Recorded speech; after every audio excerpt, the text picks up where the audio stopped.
Selamat siang, kami di sini dari kelompok KWN. Kami akan menjelaskan mengenai bagaimana konsep daripada mitigasi bencana. Perkenalkan, nama saya Samuel Rizali Manalu, NIM 123120102. Saya Joshua Vandrianto Pusunggu dengan NIM 123120091. Dan saya Bima Sakti Siahaan dengan NIM 123120111. Selamat menikmati penjelasan dari kami. Yang pertama itu ada mitigasi bencana. Mitigasi bencana adalah langkah-langkah yang kita lakukan sebelum terjadinya bencana alam guna untuk mengurangi dampak negatifnya kepada kita. Sebagai mahasiswa, kita bisa berperan aktif untuk menanggulangi atau membantu saudara-saudara kita yang terkena bencana ini. Untuk yang pertama, kita bisa menyalurkan aksi kita dengan UKM-UKM yang ada di kampus atau media sosial yang berperan dalam penanggulangan bencana alam tersebut. Kita ambil case-nya pada saat gempa. Kita akan melakukan drop, cover, and hold. Berlindung, berunduk, dan berpegangan. Itu akan menanggulangi risiko-risiko yang akan terjadi kepada kita.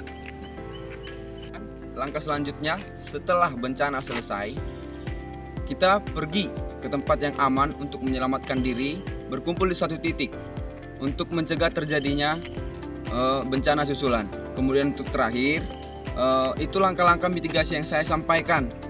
Semoga bermanfaat dari saya sendiri. Terima kasih. Setelah terjadinya gempa, periksa diri sendiri terlebih dahulu dan juga periksa daerah sekitar. Apakah ada yang terluka ataupun ada yang membutuhkan pertolongan. Dan disitulah kita sebagai mahasiswa harus peka terhadap lingkungan sekitar kita.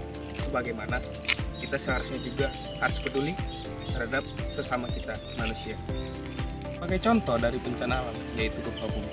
Di saat ada gempa dan kita berada di dalam ruangan, sebaiknya kita menghindari benda-benda yang memungkinkan bakalan jatuh di saat terjadi gempa, seperti lemari, kaca, dan lain-lain. Dan juga di saat kita berada di luar ruangan, sebaiknya kita menghindari seperti tiang listrik ataupun pohon yang besar.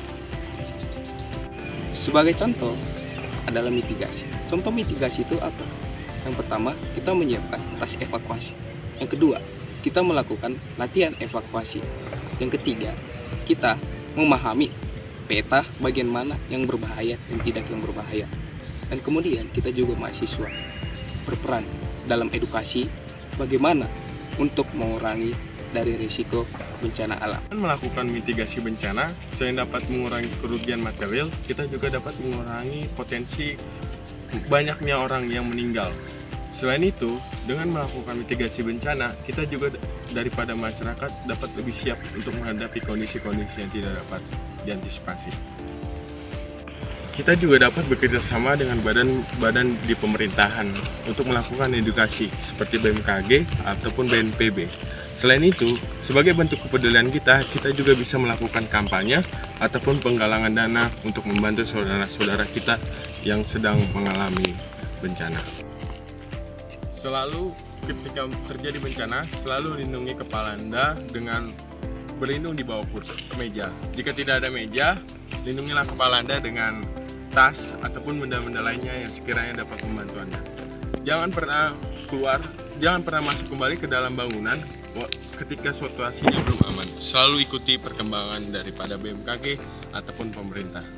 Kita juga dapat membantu masyarakat untuk memahami apa yang dilakukan ketika sedang dan setelah terjadi bencana. Sebarkan video ini mengingat pentingnya kesiapsiagaan masyarakat terhadap adanya bencana. Mari kita jaga untuk kepentingan bersama. Demikianlah hasil dari pemaparan video kami. Semoga video yang kami sampaikan dapat bermanfaat kepada rekan-rekan sekalian guna untuk mencegah mitigasi bencana alam. Jangan lupa untuk like dan share video ini mengingat keselamatan bersama adalah prioritas kita. Terima kasih.